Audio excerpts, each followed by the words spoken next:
কমার্সের শিক্ষার্থী, তোমার শেষ বিশ্ববিদ্যালয়ে ভর্তি পরীক্ষা, এনিউতেও তোমার চান্স হয়নি সর্বশেষ ভর্তি পরীক্ষায়। আরও একটা চান্স আছে, সেটা হচ্ছে ঢাকা সেন্ট্রাল ইউনিভার্সিটি, বাংলাদেশের 57তম পাবলিক বিশ্ববিদ্যালয়।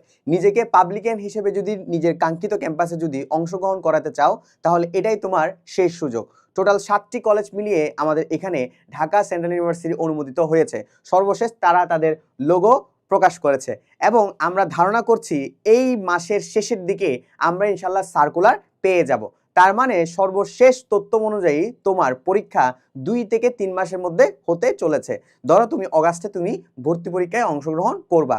এখন তুমি যদি কমার্সের শিক্ষার্থী হয়ে থাকো, কোন কোন বিষয়গুলা তোমার এখন থেকেই একটু জেনে রাখা দরকার। ফার্স্ট অফ অল হচ্ছে গিয়ে আমাদের কমার্সের বেসিক যে সাবজেক্টগুলো আছে সেগুলো নিয়ে আমরা একটু আলোচনা করব। আমাদের অ্যাকাউন্টিং আছে, আমাদের বাংলা আছে, আমাদের ইংলিশ আছে, আমাদের ফিনান্স অথবা মার্কেটিং আছে এবং আমাদের ম্যানেজমেন্ট আছে। এখন এই কটা সাবজেক্ট থেকে কত মার্কসের আমাদের ভর্তি পরীক্ষায় অংশগ্রহণ করতে হবে? মনে রাখবা, আমাদের অ্যাকাউন্টিংয়ে 20 মার্কসের আমাদের এমসিকিউ, বাংলায় আমাদের 20 মার্কসের এমসিকিউ, ইংরেজিতে আমাদের 20 মার্কসের এমসিকিউ, ফিনান্স অথবা মার্কেটিং থেকে আমাদের 20 মার্কসের এমসিকিউ, ম্যানেজমেন্ট থেকে আমাদের 20 মার্কসের এমসিকিউ। টোটাল 100 নাম্বারের মধ্যে আমাদের এমসিকিউ টেস্ট হবে। সবচেয়ে ভালো কথা হচ্ছে গিয়ে এখানে কোনো রিটেন নাই। যদি নতুন সার্কুলার যদি রিটেন অ্যাড করে তাহলে অন্য বিষয়, বাট এখনও যেহেতু সার্কুলার প্রকাশ করেনি, পূর্বের ঢাকা বিশ্ববিদ্যালয়ের সাথে যেহেতু 7 কলেজ ছিল, সেই তথ্য মতে তাদের কোনো কি ছিল না, রিটেন ছিল না, রিটেন টেস্ট নেওয়া হতো না। সো যেহেতু এমসিকিউ টেস্ট নেওয়া হয়, তার মানে এখানে চান্স পাওয়াটা মোটামুটি তুলনামূলকভাবে ইজি।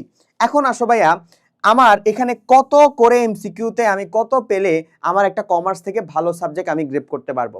সত্য কথা হচ্ছে গিয়ে তুমি যদি 60 থেকে 65 মার্কস যদি এনশিওর করতে পারো, তুমি Dhaka college, Eden college, Badrunnesa college কিংবা অন্যান্য যেই 7টা কলেজ আছে সবগুলা কলেজে তুমি পড়াশোনা করতে পারবা। বাট ডিপেন্ডস, এটা হচ্ছে গিয়ে প্রত্যেকটা ব্যাচের সাথে এক একভাবে এক এক রকম হয়। সো কোনো ব্যাচে দেখবা কোশ্চেন সহজ হয়েছে, কাট মার্কসটা একটু ডিফারেন্ট হচ্ছে, কোনো ব্যাচে কোশ্চেন একটু টাফ হয়েছে, কাট মার্কটা একটু ডিফারেন্ট হচ্ছে। সেটা ডিপেন্ড করে, হ্যাঁ। তবুও একটা স্ট্যান্ডার্ড মার্ক হচ্ছে 60 থেকে 65। সবচেয়ে বড় কথা হচ্ছে, ইন্টারেস্টিং বিষয় হচ্ছে আমাদের কমার্সের জন্য প্রায় 2100 প্লাস সিট রয়েছে, হ্যাঁ, ছেলে মেয়ে উভয়ের জন্য, হ্যাঁ। তো এই ক্ষেত্রে হচ্ছে ছেলেদের জন্য ঢাকা কলেজ আছে, মেয়েদের জন্য ইডেন আছে, বদরুন্নেসা আছে। তো সুযোগ সুবিধার প্রেক্ষিতে যদিও মেয়েদের সিট একটু তুলনামূলক বেশি, হ্যাঁ। এখন আসো হচ্ছে কি কত মার্কস পেলে আমার আসলে চান্স হবে। দেখো, আমার অনেকগুলো স্টুডেন্ট ঢাকা এই সেন্ট্রাল ইউনিভার্সিটিতে আছে কিংবা 7 কলেজের মধ্যে আছে। তো তাদের কাছ থেকে আমি জিজ্ঞেস করেছি, তারা আমাকে বলল যে ভাইয়া, আমাদের ব্যাচের অসংখ্য শিক্ষার্থী ভালো তাদের কাঙ্ক্ষিত সাবজেক্ট পায়নি, ভালো মার্কস পেয়েছে কিন্তু কাঙ্ক্ষিত সাবজেক্ট পায়নি। আমি আসলে বিষয়টা প্রথমে বুঝি নাই, পরে জিজ্ঞেস করলাম যে ভাইয়া, আমার এক ফ্রেন্ড হচ্ছে গিয়ে ইংলিশ পড়তে চাইলো ঢাকা কলেজে, ওকে। সো সে ইংলিশে পেয়েছে, তার ওভারঅল মার্কস ছিল হচ্ছে 70, কিন্তু সে ইংলিশে পেয়েছে 8, কিন্তু সে ইংলিশ সাবজেক্ট নিতে পারেনি। এটা কেমন কথা? বলছে হ্যাঁ ভাইয়া, তার মানে হচ্ছে কি একটা নির্দিষ্ট সাবজেক্ট ক্রাইটেরিয়ার মার্ক লাগবে। সেটা কত? মনে রাখবা, নির্দিষ্ট সাবজেক্ট ক্রাইটেরিয়ার মার্ক হচ্ছে ভাইয়া 12। তুমি যেই সাবজেক্ট চুজ করতে চাচ্ছ, তোমার ধরো বাংলা পড়াশোনা করতে ইচ্ছে করতেছে, তুমি বাংলা যদি 12-র উপরে পাও, তুমি যে কোনো ইউনিভার্সিটিতে তোমার যে কলেজগুলোতে আছে সেগুলোতে কি করতে পারবা, ভর্তি হতে পারবা। ধরো তোমার ঢাকা কলেজে বাংলা পড়তে ইচ্ছে করতেছে, তার মানে তোমাকে বাংলাতে অন্তত 15-র উপরে, 12-র উপরে পাওয়া লাগবে। প্রত্যেক তোমার ফিনান্স ইংলিশ পড়তে ইচ্ছে করতেছে, 12-র উপরে পাওয়া লাগবে। তোমার অ্যাকাউন্টিং পড়তে ইচ্ছে করতেছে, 12-র উপরে পাওয়া লাগবে। ফিনান্স পড়তে ইচ্ছে করতেছে, 12-র উপরে পাওয়া লাগবে। মার্কেটিং পড়তে ইচ্ছে করতেছে, 12-র উপরে পাওয়া লাগবে। ম্যানেজমেন্ট পড়তে ইচ্ছে করতেছে, মিনিমাম 12-র উপরে পাওয়া লাগবে। ওকে, তো এখানে যদি আমি কাউন্ট করি 5 12 60, তার মানে এটা একটা তোমার স্ট্যান্ডার্ড মার্ক, তোমার একটা স্ট্যান্ডার্ড মার্ক। কিন্তু তুমি যদি তোমার কাঙ্ক্ষিত কলেজ, ধরো ঢাকা কলেজে আমি পড়াশোনা করবোই, যে কোনো ভাবে ঢাকা কলেজে অ্যাকাউন্টিং আমি পড়াশোনা করব, ওই ওভারঅল তোমার যদি চিন্তা ভাবনা থাকে, তাহলে তোমাকে 70 মার্কস এনশিওর করা লাগবে কিংবা 65-এর উপরে রাখা লাগবে। এটা যদি তুমি এনশিওর করতে পারো, কমার্স থেকে তোমার ইনশাল্লাহ চান্স হবে। এখন আসো ভাই, আমার তো আসলে অনেকদিন ধরে পড়াশোনা করা হয়নি, আমি আসলে জিএসটি বা আরইউ কোনো জায়গায় চান্স পাইনি।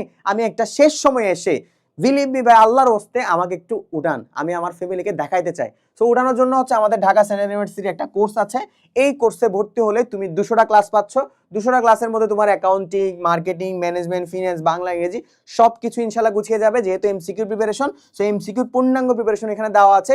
প্লাস বিগত বছরে ঢাকা বিশ্ববিদ্যালয় যেহেতু আন্ডারে ছিল, ঢাকা বিশ্ববিদ্যালয়ের যেহেতু আন্ডারে ওদের নির্দিষ্ট কোশ্চেন প্যাটার্ন ছিল, সেটার জন্য আমরা বিগত বছর প্রশ্ন সমাধান ক্লাস দিয়েছি অ্যাকাউন্টিং এর উপরে, ফিনান্সের উপরে, ম্যানেজমেন্টের উপরে, তারপর হচ্ছে মার্কেটিং এর উপরে। সো ওগুলা দেখলে তোমার জন্য অনেক বেশি হেল্প হবে, কোশ্চেন আন্ডারস্ট্যান্ডিং করতে পারবা। আর তোমার যদি এক্সাম দিতে ইচ্ছে করে ফ্রিতে মডেল টেস্ট দিতে পারবা। তাই সর্বশেষ লাস্ট অপশন এবং বেস্ট অপশনকে বাছাই করার জন্য তোমাকে অবশ্যই ডিসিউতে পরীক্ষা দিতে হবে, এবং এই স্টাইলে যদি তুমি এখন থেকে পড়াশোনা শুরু করো তাহলে তুমি ইনশাল্লাহ এই মার্কস দিয়ে ডিসিউতে যে কোনো তোমার কাঙ্ক্ষিত ক্যাম্পাসে তুমি অংশগ্রহণ করতে পারবা। তাই কোর্সে ভর্তি হওয়ার জন্য এখনই ভিজিট করো হালকা স্ট্রিম ওয়েবসাইট। আসসালামু আলাইকুম।